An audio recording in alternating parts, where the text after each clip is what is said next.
এটা ছাত্র পরিষদের ব্যাপার। আমিও দেখছিলাম একটা ছাত্র পরিষদ থেকে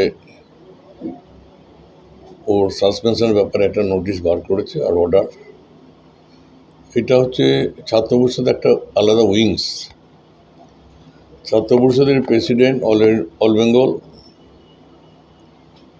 তিনি এই সিদ্ধান্তটা নিয়ে করেছেন। পুরো ব্যাকগ্রাউন্ড আমার জানা নেই, সুতরাং রাজ্য স্তর থেকে যখন সিদ্ধান্ত কিছু একটা হয়েছে এখানে আমাদের বলার কিছু নেই, এবং তারা নিশ্চয়ই ভেবেছেন, দেখেছেন বা কোনো কিছু কোনো একটা ব্যাপার নিশ্চয়ই আছে এর সঙ্গে জড়িয়ে, যার জন্য এটা করেছেন। আমি জানবো, তারপর আপনাদের ডিটেলসটা বলতে পারবো। এটা আমাদের ছাত্র ইউনিট, এবং ওকে যেটা সাসপেন্ড করেছে ছাত্র ইউনিট থেকে করা হয়েছে।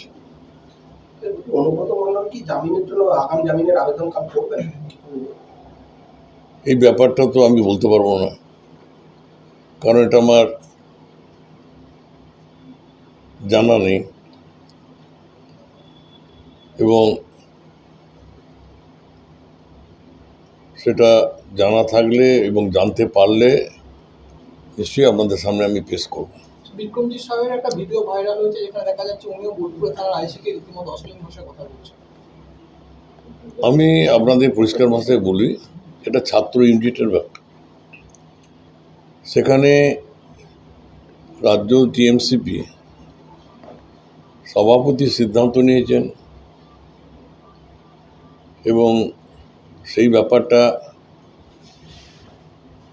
আপনারা যেটা বলছেন হতে পারে, সেই ব্যাপারটা নিয়েও হতে পারে, অন্য কোনো কারণ হতে পারে। এখানে তো রাজ্য ইউনিট যখন বলছে তখন তো আমাদের বলার কিছু নেই। সুতরাং সেই সিদ্ধান্ত, যে সিদ্ধান্ত ওরা নেয় সেই সিদ্ধান্তকে মান্যতা দিতে হয়। সুতরাং ভালো করে জেনে তবে আমাদের বলবো।